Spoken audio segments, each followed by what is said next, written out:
امریکہ اب اس پوزیشن میں نہیں رہا کہ آزاد ممالک پر اپنی پالیسیاں مسلط کر سکے۔ ایران کا دو ٹوک موقف۔ ایران نے اپنے ہتھیاروں کی تفصیلات شنگھائی تعاون تنظیم سے شیئر کرنے کا اعلان کر دیا۔ ایران کے نائب وزیر دفاع بریگیڈیئر جنرل رضا طلعتی کا کہنا ہے کہ امریکہ کی پوزیشن ایرانی عوام اور مسلح افواج کی ثابت قدمی کے ذریعے دنیا کے سامنے آ چکی ہے۔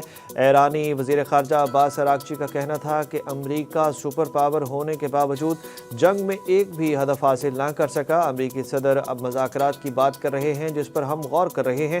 روس کے ساتھ اعلیٰ ترین سطح پر رابطے خوشائند ہیں، جبکہ رضا طلعتی نے کہا کہ ہمارا ملک کرغزستان کے شہر بشکیک میں ہونے والے SCO اجلاس میں اپنے جوہری ہتھیاروں کی تفصیلات فراہم کرنے کو تیار ہے۔ امریکہ جنگ کے خاتمے سے متعلق ایران کی تجویز سے ناخوش۔ ٹرمپ نے جنگ کے خاتمے کے لیے ایران کی نئی تجاویز قبول نہ کرنے کا اشارہ دیا ہے۔ امریکی چینل CNN کا دعویٰ۔ ترجمان وائٹ ہاؤس کیرولین لیوٹ نے پریس بریفنگ میں کہا ہے کہ صدر ٹرمپ آج اپنی قومی سلامتی کی ٹیم کے ساتھ ملاقات کر رہے ہیں، جس میں ایران کی جانب سے بھیجی گئی ایک نئی تجویز پر غور کیا جا رہا ہے۔ امریکی میڈیا کے مطابق امریکی صدر نے ایرانی تجاویز کو یکسر مسترد نہیں کیا۔ فائنل ڈیل کے لیے بیک ڈور سفارتی کوششیں جاری ہیں۔ ترجمان وائٹ ہاؤس کے مطابق ایران کو جوہری ہتھیاروں کے حصول سے روکنا ٹرمپ انتظامیہ کی اولین ترجیح ہے۔ امریکی وزیر خارجہ مارکو روبیو نے آبنائے ہرمز کھولنے کی ایرانی شرائط مسترد کر دیں۔ امریکہ کی بحریہ نے ایک اور جہاز کو ایران کی طرف جانے سے روک دیا۔ ایران جنگ کے اثرات پر غور کے لیے عرب سربراہان مملکت کی جدہ میں اہم بیٹھک۔ سعودی عرب کی میزبانی میں خلیج تعاون کونسل کا جدہ میں غیر معمولی اجلاس۔ خبر رساں ادارے رائٹرز کے مطابق کہ خلیجی ملک کے اہم عہدیدار نے نام نہ ظاہر کرنے کی شرائط پر بتایا ہے کہ اس اجلاس کا بنیادی مقصد حالیہ جنگ کے دوران خلیجی ممالک پر ایرانی میزائل اور ڈرون حملوں کے حوالے سے ایک مشترکہ رد عمل تیار کرنا ہے۔ مشرق وسطیٰ میں 28 فروری کو جنگ چھڑنے کے بعد یہ خلیجی ریاستوں کے سربراہان براہ راست کا پہلا براہ راست اجلاس ہے۔ جوڈیشل کمیشن نے ہائی کورٹ کے ججز کے تبادلوں کی منظوری دے دی۔ چیف جسٹس پاکستان جسٹس یحییٰ آفریدی کی زیر صدارت جوڈیشل کمیشن اجلاس ہوا۔ اسلام آباد ہائی کورٹ کے جج جسٹس محسن اختر کیانی کے تبادلے کی منظوری دے دی گئی۔ انہیں لاہور ہائی کورٹ منتقل کر دیا گیا۔ جسٹس بابر ستار کے پشاور تبادلے کی منظوری دے دی گئی۔ جوڈیشل کمیشن نے جسٹس سمن رفعت امتیاز کے سندھ ہائی کورٹ تبادلے کی بھی منظوری دے دی۔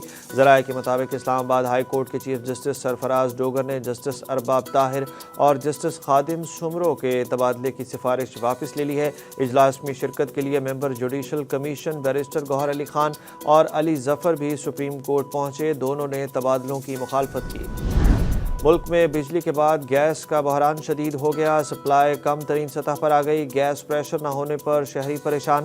ذرائع سوئی ناردرن کے مطابق RLNG کے موجودہ ذخائر میں تیزی سے کمی ہو رہی ہے۔ پاور اور کھاد سیکٹر کو گیس کی فراہمی کم ترین سطح پر آ گئی ہے۔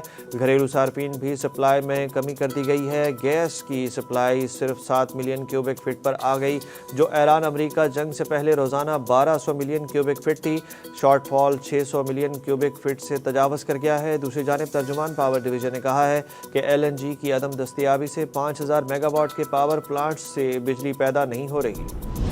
عمران خان کی آنکھ کا چوتھا پروسیجر۔ ڈاکٹرز مطمئن مگر PTI کا عدم اعتماد۔ سابق وزیر اعظم کو اہلیہ سمیت ہسپتال منتقل کرنے کا مطالبہ کر دیا۔ PIMS کی انتظامیہ نے بتایا کہ بانی PTI کو آنکھوں کے فالو اپ علاج کے لیے ہسپتال لایا گیا۔ انہیں انجیکشن کی چوتھی ڈوز دی گئی۔ طبی طریقہ کار سے قبل مریض کی مکمل رضامندی حاصل کی گئی۔ عمران خان کو صبح 4 بجے دوبارہ اڈیالہ جیل منتقل کر دیا گیا، جبکہ چیئرمین PTI بیرسٹر گوہر علی خان نے کہا کہ عمران خان اور بشرا بی بی کو ہسپتال منتقل کیا جائے جہاں وہ اپنے ذاتی معالجین کی زیر نگرانی ہوں اور ان کے اہل خانہ بھی ساتھ ہوں، جبکہ عمران خان کی بہن علیمہ خان نے کہا کہ اگر انہیں کچھ بھی ہوا تو ذمہ دار حکومت ہوگی۔ عمران خان کے بعد ان کی اہلیہ سابق خاتون اول بشرا بی بی کی صحت سے متعلق بھی اہم خبر آ گئی۔ بانی PTI کی اہلیہ کے متاثرہ آنکھ کا معائنہ کرنے کے لیے ڈاکٹرز اڈیالہ جیل پہنچے۔ الشفا آئی ٹرسٹ کے ڈاکٹر ندیم قریشی نے بشرا بی بی کی آنکھ کا معائنہ کیا۔ جیل ذرائع کے مطابق 17 اپریل کو الشفا آئی ٹرسٹ ہسپتال میں بشرا بی بی کی دائیں آنکھ کا آپریشن ہوا تھا۔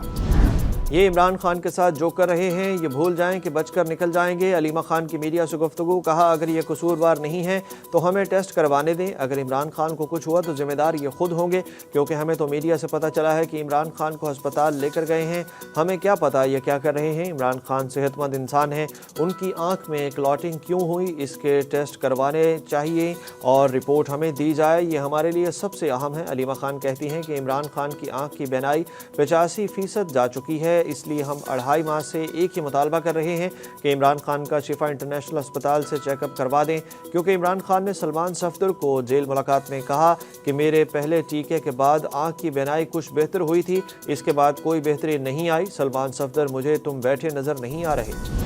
لاہور ہائی کورٹ نے 9 مئی کے مقدمات میں پاکستان تحریک انصاف کے رہنما اعجاز چودھری اور میاں محمود الرشید کی سزا معطلی کی درخواستیں مسترد کر دیں۔ جسٹس شہباز کی سربراہی میں 2 رکنی بینچ نے کیس کی سماعت مکمل کرنے کے بعد فیصلہ سنایا۔ دوسری طرف ATC نے 9 مئی کے 11 مقدمات کی سماعت اڈیالہ جیل اور کورٹ ویڈیو لنک سسٹم فعال نہ ہونے کے باعث 19 مئی تک ملتوی کر دی۔ ذرائع کے مطابق 9 مئی کے 11 کیسز میں چالان نقول تقسیم کرنے کا مرحلہ مکمل نہ ہو سکا۔ بانی چیئرمین تحریک انصاف کو بھی 11 کیسز میں چالان نقول تقسیم نہ ہوئیں۔ وکلائے صفائی کی کیسز میں مشاورت کے لیے عمران خان سے ملاقات کی استدعا مسترد کر دی گئی۔ مبینہ کرپشن ریفرنس میں وزیر اعظم شہباز شریف کی بیٹی اور داماد کو عدالت نے 7 مئی تک گرفتار نہ کرنے کا حکم دے دیا۔ FIA اسپیشل سینٹرل کورٹ میں پنجاب پاور ڈیولپمنٹ کمپنی میں مبینہ کرپشن کے ریفرنس میں وزیر اعظم کی بیٹی رابعہ عمران اور داماد عمران یوسف نے عبوری ضمانت کی درخواست دائر کر دی۔ دونوں عدالت پیش ہوئے۔ عدالت نے درخواستوں پر سماعت کے بعد عبوری ضمانت منظور کرتے ہوئے انہیں 7 مئی تک گرفتار کرنے سے روک دیا۔ PIA نجکاری میں بڑی پیش رفت، عارف حبیب کنسورشیم نے 100% شیئرز خرید لیے۔ ترجمان PIA کنسورشیم کے مطابق عارف حبیب کنسورشیم نے PIA کے مزید 25% شیئرز کے لیے رقم جمع کروا دی ہے۔ معاہدے کے تحت 45 ارب روپے کی بینک گارنٹی بھی جمع کروا دی گئی۔ Fauji fertilizers, Lake City, Fatima group, Arif Habib limited, City School اور AKD بھی کنسورشیم کا حصہ ہے۔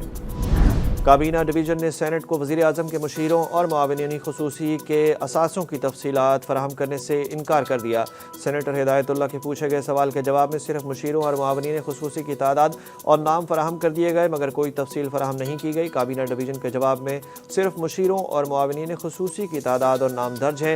تحریری جواب کے مطابق وزیر اعظم کے 3 مشیر رانا ثناء اللہ، محمد علی اور پرویز خٹک ہیں۔ تحریری جواب کے مطابق معاونین خصوصی اور مشیران کے اثاثوں کے گوشوارے کابینہ ڈویژن کے پاس دستیاب ہیں۔ سینیٹر ہدایت اللہ نے مشیروں اور معاونین خصوصی کے ظاہر کردہ اثاثوں کی تفصیلات مانگی تھیں۔ وفاقی وزیر صحت نے ملک میں HIV کیسز کی وبا پھیلنے کی خبروں کی تردید کر دی۔ اسلام آباد میں پریس کانفرنس کرتے ہوئے مصطفیٰ کمال نے بتایا کہ ملک میں HIV کی اسکریننگ کی تعداد میں نمایاں اضافہ کیا، جس کے بعد 80,000 سے زائد مثبت HIV کیسز سامنے آئے، مگر کوئی بھی وبائی صورتحال نہیں ہے۔